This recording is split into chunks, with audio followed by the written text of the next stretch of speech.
मैं यहाँ एक काम करता हूँ, पहले बड़ी पावर ले लेता हूँ या नहीं लूँ?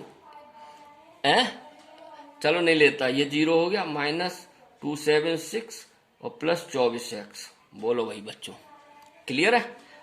अब इसको एक लाइन और बढ़ा लो, d2y/dx2 बराबर कितना हो जाएगा? 24x -276 है।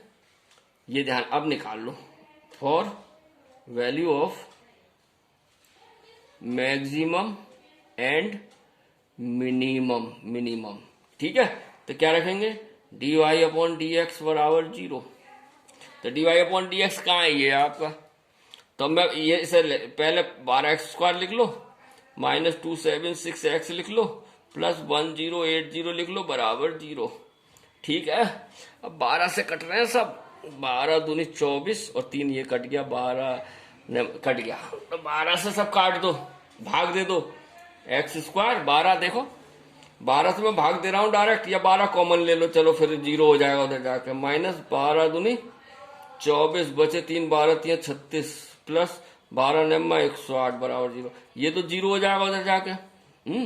तो x² -23x +90। बस सवाल हो गया। अब क्या है? 90 क्या बनेगा? 15 छक्का 90 नहीं बना। 18 पंजे 90, 18 और 5 बन गया। देखो समझ रहे होगे, 18 पंजे 90 +90 बराबर 0। तो x कॉमन ले लो, x -18 -5 कॉमन ले लो, x -18 बराबर 0 है। समझ में आ रहा? तो x -18 x -5 बराबर 0। अब देखो इसमें से दोनों वैलिड है नहीं, ये भी तो देखना पड़ेगा। x बराबर 18 इनवैलिड होगा। अगर x बराबर 18 लगाऊंगा, देखो इधर देखो, x बराबर 18 लंबाई में लूंगा तो 18 दूनी 36 चल रहा है, लेकिन 18 दूनी 36 में तो 24 घटेंगे तो माइनस निगेटिव नहीं आ गया बच्चों? देखो आपको समझा रहा हूं एक एक चीज। तो 18 क्या हो गया? है इनवैलिड हो गया। इनवैलिड हो गया नहीं हो गया? समझ गए? इस भुजा में तो एक बार को आ गया, 45 में से 36 गए 9 आ गया, लेकिन 24 में से 36 गए तो माइनस का आएगा 12। कभी ऐसा हो सकता है भुजा -12 की हो गई तो ये इनवैलिड हो जाएगा। समझ रहे हो नहीं? तो x बराबर 18 तो हो गया इनवैलिड। मैंने आपको समझा दिया क्यों हुआ। तो x बराबर 5 आ गया, ये हमारा क्रिटिकल पॉइंट। ठीक है, अब तो आप जानते हो क्या निकालेंगे, d2b/dx2 और x बराबर 5 पे, यही है। तो ये हमारा रख दो, 24 पंजे 24 गुणा 5 -276, 24 पंजे 120, 4 पंजे 20, 4 हाँ सही है, -276। बेटा हमें क्या चाहिए? निगेटिव ही तो आ गया। देखो माइनस के बचेंगे, कितने बचेंगे? 6 7 में से 2 गए 5, 156 बचेंगे ना। और ये क्या आ गया? निगेटिव 156 ही बचेंगे। करके देखो, मैंने अंदाज से करा यार। 276 में से 120, हाँ यही बचेंगे, 6 5 156। निगेटिव आ गया, इसलिए क्या लिखेंगे? निगेटिव आ गया नहीं आ गया? एक्स बराबर वैल्यूम ऑफ बॉक्स, इसका मतलब x बराबर 5 आ गया हमारे पास। x बराबर 5 आ गया। ठीक है, इसलिए वॉल्यूम समझ जाओगे। लिख मैं छोटा ऑफ बॉक्स इज मैक्सिमम समझना, मैक्सिमम एट x बराबर 5। तो यही हो गया, x बराबर 5 ही हमारा आंसर आ गया, यानी 5 सेमी का वो गहराई होगी उसकी बक्से की। ठीक है, उम्मीद है आपको समझ में आ रहा होगा। तो बेटा ये करना पेपर में इम्पोर्टेंट है। अभी तो ये शुरुआत है। इस 6.5 में 29 सवाल है मेरे ख्याल से, 29 है या 30 है, 29। और अभी हम 18 पहुंचे, 11 इसके मैसिलनेस में होगी, विविध प्रश्नावली में कम से कम ऐसे 28-30 सवाल मस्ट आएंगे। बहुत सरल, एक ही कैटेगरी के हैं सब। एक बार अपने हाथ से निकाल दो, पेपर के टाइम ही करोगे तो सब समझ में आ जाएगा। बस फंक्शन बनाने ये करने है ना। थोड़ी हर चीज यूज हुई है इसमें। 8वीं की पढ़ाई, 9वीं की, 10वीं की, वर्ग आयत सब आ रहे नहीं आ रहे? अभी आएंगे आपके पास सर्किल भी आएगा, गोला भी आएगा, वो भी आएगा, स्फीयर, कौन, सिलेंडर सब आएंगे। तब मैं सवाल और बताऊं उनमें से 90।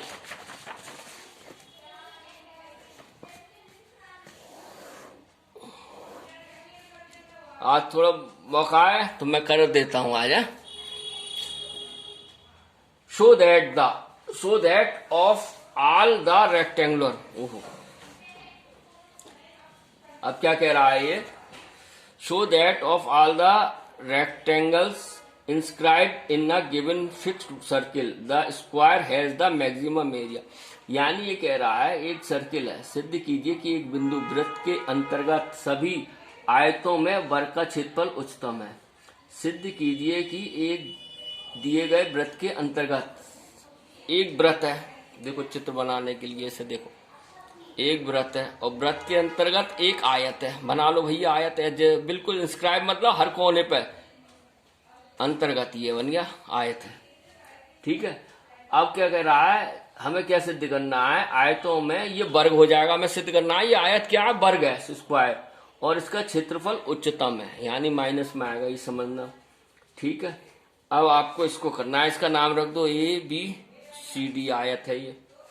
ठीक है, अब एक काम करो, इस सर्किल, ये तो सेंटर होगा सर्किल का है, तो यहां से यहां क्या मिला दे तो क्या होगी? रेडियस होगा। और इस पे अगर हम ये परपेंडिकुलर डाल दें ये है तो 90 का बन जाएगा ये एंगल 90, और ये थीटा मान लो। ठीक है, अब हम इसमें करेंगे, हमें निकालना है क्षेत्रफल, आयत का क्षेत्रफल, लंबाई गुणा चौड़ाई। क्षेत्रफल ही तो पूछा है। Fix circle the square has the maximum area, तो क्षेत्रफल निकालना है। आयत का क्षेत्रफल क्या होता है? लंबाई गुणा चौड़ाई। तो हमें L और B दी नहीं है, तो हम कैसे निकालेंगे? देखो ध्यान से, लेट रेडियस ऑफ सर्किल मान लो पहले, लेट रेडियस ऑफ सर्किल है, वृत्त की त्रिज्या बराबर R। ठीक है, ये एंगल थीटा बना ही रहा है। अब देखो बेटा, अब हम क्या करेंगे? ये अगर साइड मिल जाए हमें और ये मिल जाए तब बनेगी बात। और ये हम जानते हैं इस सेंटर से इस पे ये जो परपेंडिकुलर डला है ये इसको, ये कोड हो गई, इसको बराबर दो भागों में बांटता है। तो अगर ये निकाल लें तो इसको डबल करके हो जाएगी ये नहीं। ऐसे ही अगर ये निकाल लें इसकी डबल कर दें तो ये हो जाएगी नहीं हो जाएगी। क्लियर है? क्योंकि कोड तो ये भी है, ये भी डालेगी बराबर दो भागों में बांटेगा। देखो कैसे होगा। ठीक है, तो सबसे पहले क्या करेंगे? हम कोशिश करेंगे ये लंबाई और ये लंबाई निकालनी। तो इसी त्रिभुज में आ जाओ। इसलिए किस त्रिभुज में? त्रिभुज ए, इसका भी नाम दे दो कुछ, क्या मान लें? ई मान लो इसे। इसलिए इन ट्राइंगल AEO लगा दो साइन थीटा लंबटे करण, लंबटे आधार। हाँ सही है, बिल्कुल बात है, आधार बटे करण लंब। एक बार साइन में ले लेंगे, एक बार कॉस में, बन गई बात। तो साइन थीटा बराबर क्या होता है भाई? लंबटे करण, यानी perpendicular P upon H, P upon लंबटे करण तो होता है लंब। OE हो गया, देखो OE है तो OE बटे R। तो OE बराबर कितना हो गया? R साइन थीटा हो गया। गौर से देख लेना, R साइन थीटा। ठीक है, क्लियर? अब क्या हुआ देखो, यहां से समझना। अब यहां से, अब सेंटर से इस, ये भी तो कोड हो गई। अगर हम ये डालेंगे ये भी दो भागों में बटेगी ना बटेगी? ध्यान से देखना, क्लियर? मेरी बात समझना। तो OE बराबर हो गया R साइन थीटा। इसलिए BC बराबर कितना हो जाएगा? 2OE। ये बात पकड़ में आ रही है आपको?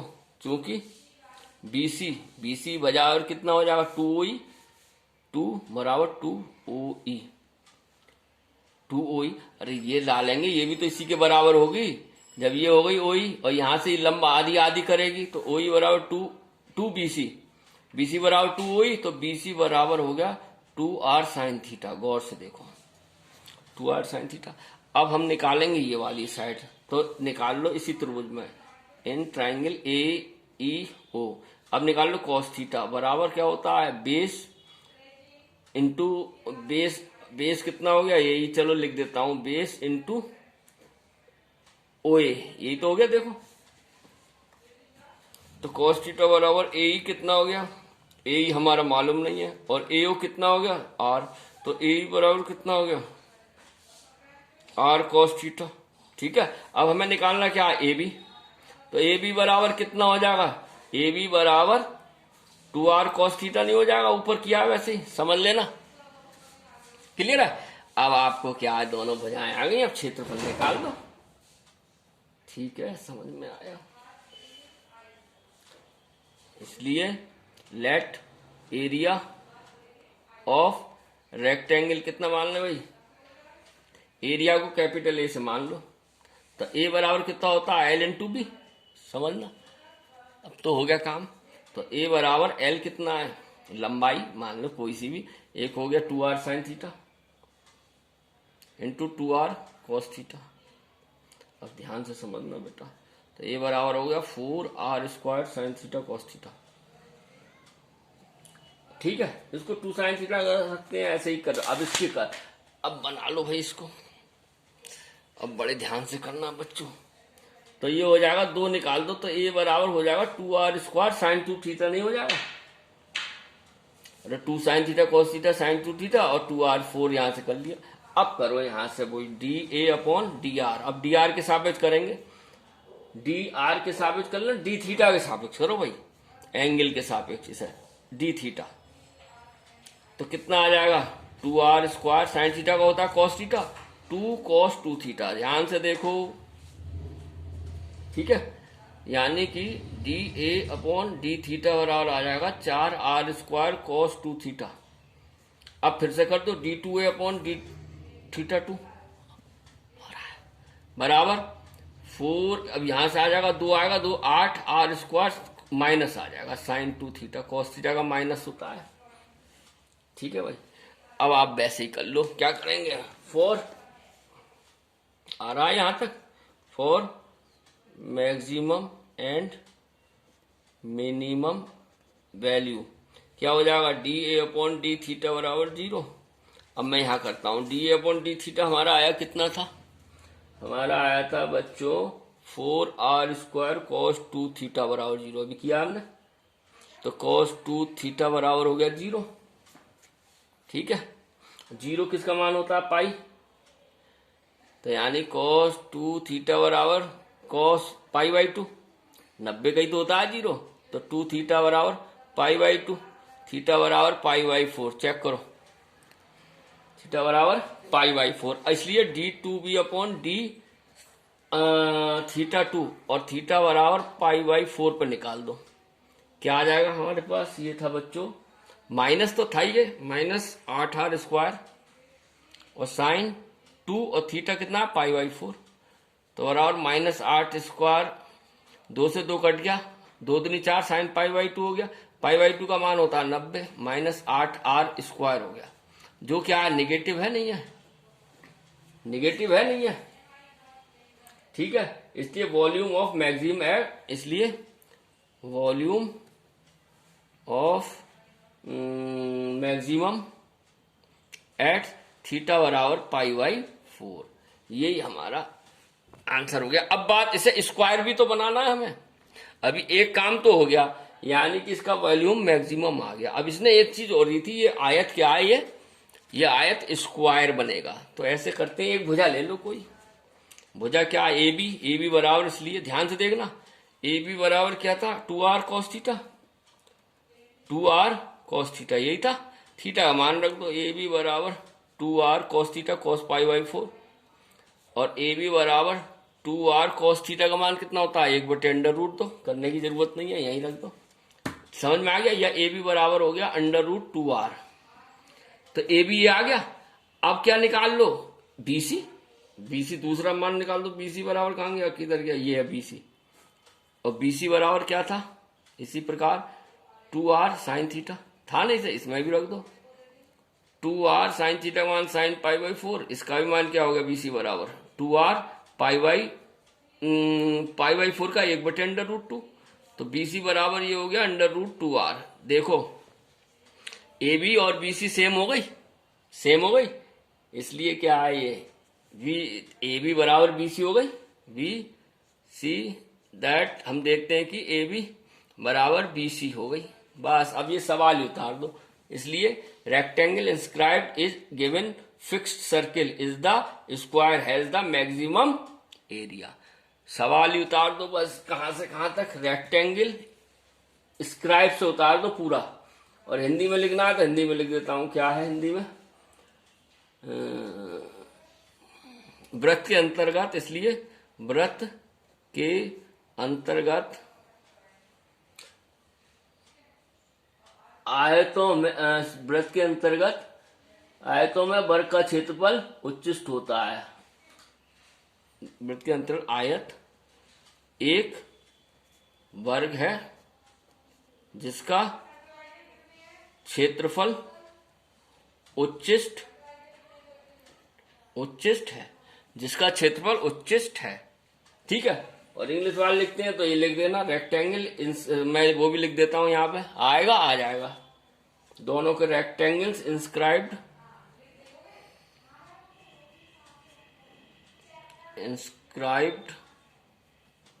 in a given fixed, सवाल उतार रहा हूं, circle in the square, circle is the square has maximum area, ये हो गया आपका। आशा है आपको समझ में आई होगी। आज के लिए इतना ही, 19 सवाल हो गए, आप कोशिश करना आगे करने का। ठीक है, नेक्स्ट वीडियो में मिलेंगे। धन्यवाद, बहुत बहुत धन्यवाद आप।